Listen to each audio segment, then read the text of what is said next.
So get this. If Minnesota Governor Tim Walz gets elected Vice President of the United States in November, his elevation would help another woman of color break a glass ceiling.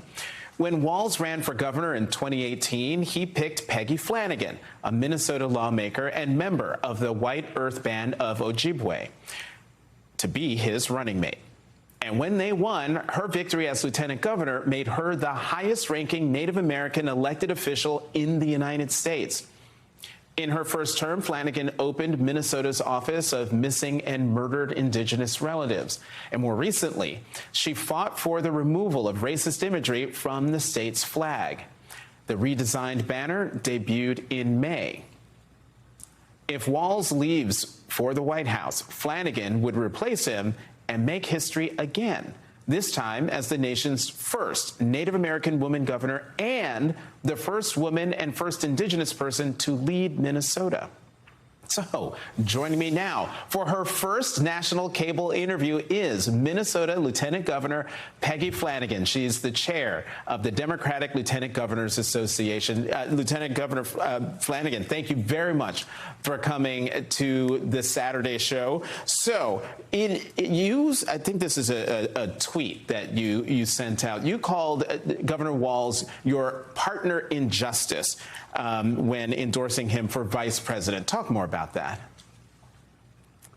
Well, he is my partner in justice. You know, we decided to run together as a ticket in 2017, a full year before the election, and we wanted to make sure that Minnesotans could see themselves reflected in both of us, right? He's a coach and a teacher and a veteran and from a rural community, and I am a Native American woman, a nonprofit leader, a suburban mom, and we thought that people would be able to see themselves reflected in us. And since that time, we've been able to deliver on things like free breakfast and lunch for kids, paid family and medical leave, investments in childcare, and making sure that Minnesota is the best place in the country to raise a child. And so all of that work we did as partners side by side, and I am just over the moon that Vice President Harris now gets to have Tim Walz by her side, because I have been so blessed to be able to serve with him for the last 5 years.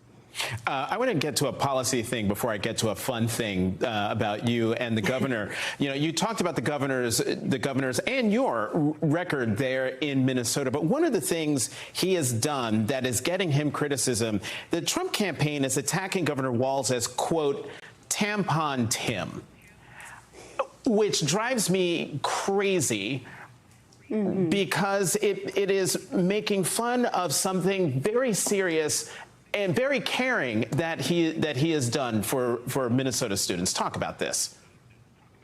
Well, first and foremost, Tim Walz is a dad, and that is big dad energy, making sure that folks who need access to hygiene products have them. We don't charge people to use toilet paper right at their schools. This is a necessity for people, and I think it just shows like the kindness and the goodness in him. And I also think folks are telling on themselves, right, when they don't see why this is a necessity. You're telling me you've never had to use a wad of toilet paper and like try to figure it out, or that you haven't had resources to pay for tampons or for pads. You know, this is a real issue, and it just shows how disconnected they are from the lives of real people across the country. I think it's a huge victory, and he should wear that moniker proudly. I want to play something that Vice President Harris said on the campaign trail. This was last night in Arizona. A promise she made to Native Americans. Listen to this. As president, I will tell you, I will always honor tribal sovereignty and respect tribal self-determination.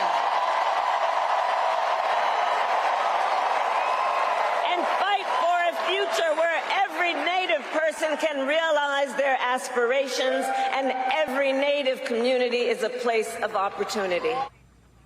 Lieutenant Governor Flanagan, what did it mean to you to hear a potential president of the United States, but the sitting vice president of the United States say that?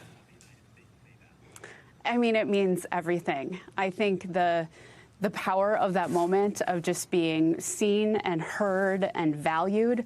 The Biden-Harris administration has done more for Indian country than any other administration prior. And I think the work that Governor Walz and I have been able to do to strengthen tribal-state relations here in Minnesota, that will serve him well and the entire country well. And I am over the moon. As a second in command, we take, her leadership incredibly seriously, value her as a leader. She is ready. And that just speaks to her connection with all people. And with Native folks, I feel seen and I feel excited. You're not just partners with Governor Flanagan, Governor Walz. You're twins. Let's show this. You wear the same thing a lot. Oh, ooh, Governor, look at that. I'm going to have to talk to Governor Walz about that suit. I like that suit. You're the same suits, camo baseball caps that you wear. Do you coordinate, or have y'all mind melded? I mean, sometimes we show up and it is as if we called each other the night before. I wonder if that'll start happening with the vice president and the governor. But he loves buffalo plaid. That was like one of our signatures. And he had this beautiful jacket and he was like, you need one too. So he bought me a buffalo plaid Pendleton and we rock those all over the state of Minnesota. Yeah, I'm looking at that buffalo plaid suit he's wearing. That's tailored. I'm really going to have to talk to him about that. Yeah. So, Minnesota Lieutenant Governor Peggy Flanagan, thank you very much for coming to the Saturday Show. I forgot to mention that we have someone in common, and that is the late, great former Senator Paul Wellstone, who was my professor at Carleton when I was there.